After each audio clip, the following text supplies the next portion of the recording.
Okay, watching this, Jason, you know who I want to talk to? I want to talk to Jeffrey Zients. I want to talk to Jake Sullivan. I want to talk to the press secretaries. I want to talk to all the senators who met with Biden, because all of them knew this and all of them lied about it. Yeah. It's staggering to watch this. Yeah. I find it absolutely beyond. It's so selfish and so self-absorbed. This is the United States of America. There's a potential for a nuclear war at a moment's notice. We got Russians and Chinese coming after us. This guy can't figure out when his own son passed away, when Donald Trump was elected. And there are people that are culpable. And it starts, I think, with Jill Biden, because she is at the top of the food chain. She is seeing that. It also goes to the White House counsel's office. They have a legal and fiduciary duty to this country that goes well beyond making sure that they can fill in the blanks as to when people passed away.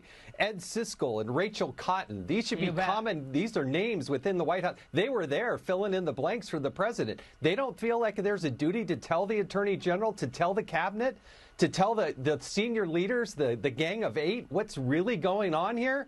That is totally selfish, and I think it's just so un-American. We really have to get to the bottom of all those that are culpable. Yeah. Mike, I think Congress has to bring them all up. I mean, it's one thing to read the transcript. We're all lawyers. It's one thing to read the transcript, and that's all well and good. And it was embarrassing. It was bad. But to hear Biden, to go into the room with Biden, is a totally different matter. And you pump up that audio a little, and we have to pump it up so people can hear. But it's shocking. The man could not function, and yet they were pushing him through the motions, hiding him, calling lids, keeping him away from certain staffers, not returning phone calls of certain cabinet members. That was happening. Yeah, I mean, this is sad and terrifying. And it's, as you said, Laura, it's the biggest scandal in American political history. We saw Joe Biden when they could prop him up at his best and he was bad. Who knew that it was this bad? It's very clear that Joe Biden was not in control of Joe Biden. So who was in control of Joe Biden? Well, who was president of the United States? I mean, the press wants to do all these tell-all books and, I got 5 interviews, people on the record telling me they were scared and he should be in a wheelchair. And Jason, how bad does all that look now with this audio? The way he sounded.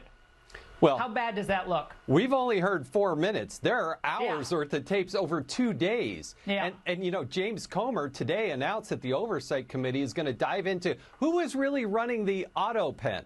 You know, the Oversight Project was on top of this early, of which I'm involved with. And I got to tell you, whoever had their pulse on that auto pen, they were the acting president of the United States. Because this guy literally cannot figure out what year Donald Trump became the president of the United States. And these guys, by the way, all the Democrats all week long, for actually weeks and weeks, they've been saying that Trump's an embarrassment to the country. How many times did they say that over the last 4 months? He's destroying our standing in the world, right? He's destroying the United States, the aura of the United States. It'll never be repaired. How many times have we heard the foreign policy establishment and the Democrats say that? He's a dictator. He likes dictators. And yet this was president? That's okay? Mike.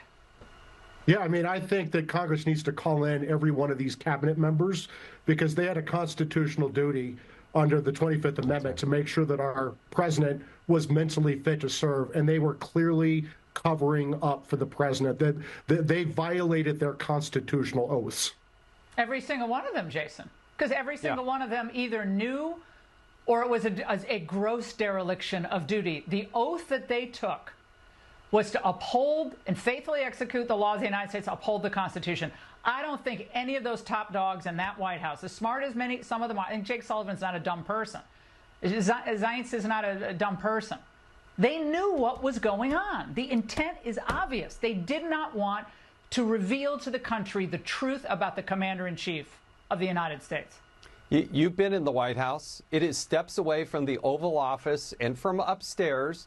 And so there are people like the National Security Advisor, Nadine Tandon, who was staff secretary. She had dual role, not only as domestic policy advisor, but she could also help control where the signatures flow.